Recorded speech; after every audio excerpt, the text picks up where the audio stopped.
Happy summer and greetings from Brooklyn. I love New York, and this is a walk into Plum Beach, which is located right by exit 9. Although I got here with a different mode of transportation, it was a bicycle day. And I was happy to see the bicycle lock up here next to a water station.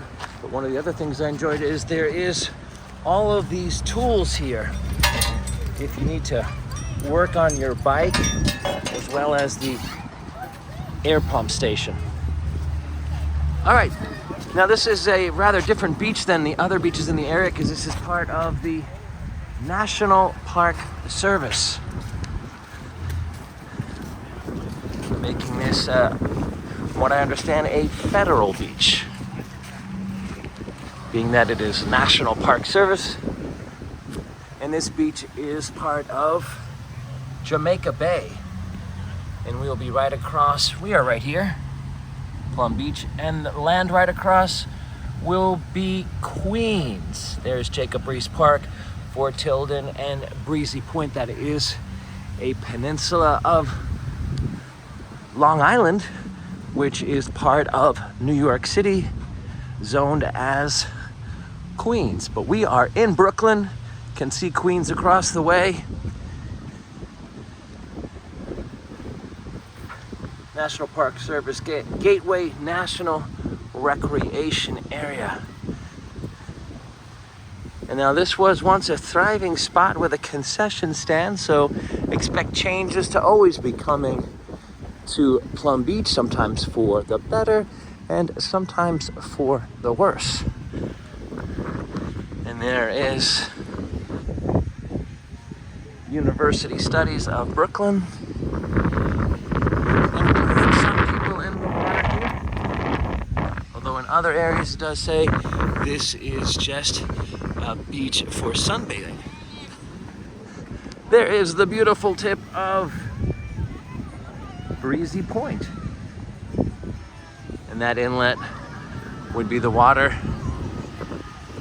that comes in from the Atlantic Ocean. And then you'll see over by Coney Island Beach. That's why if you go over to Coney Island, you won't see big waves, because the water is coming in via that inlet.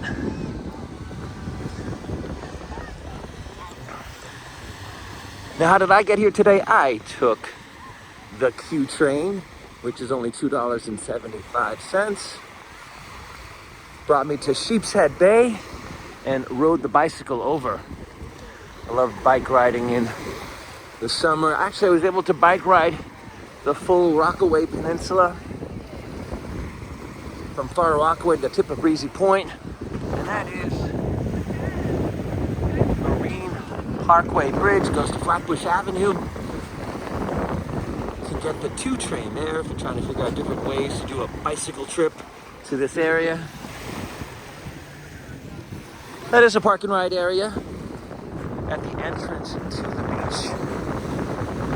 So you can certainly drive here, free parking. And one of the things I did enjoy while I was here at Plum Beach was walking out on the rocks.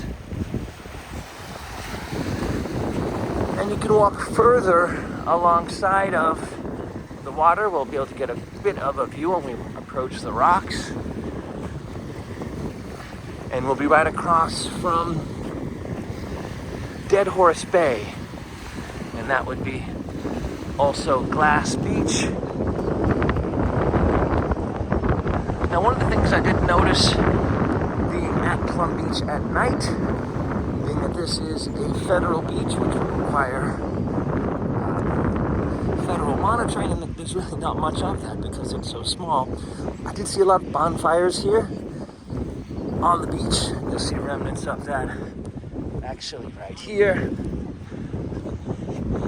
You'll see some remnants of bonfire right here. And not that that is an endorsed or legal activity, but it is the personality of this beach, being that it is a federal beach. Now a view, a 365 view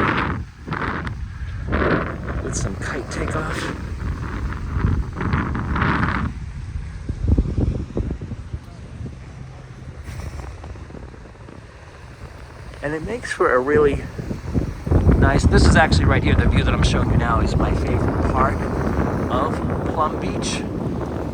Walk along the coast here.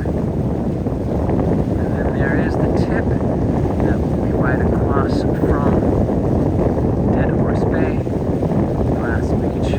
Now, while I was walking this area one summer, I did see a baby shark. So adult sharks will come into Jamaica Bay to give birth to their young sharks. So keep that in mind if you are choosing to swim in this area. There is a better view of the Marine Parkway Bridge, which will bring you to Jacob Reese Park. You can also get to Jacob Reese Park via the A train to the last stop. A little bit of a walk, bikes. All right, the kites are in the air, and that is a view of Plum Beach in August for some windsurfing. And I love New York. Till next time, keep exploring and enjoying.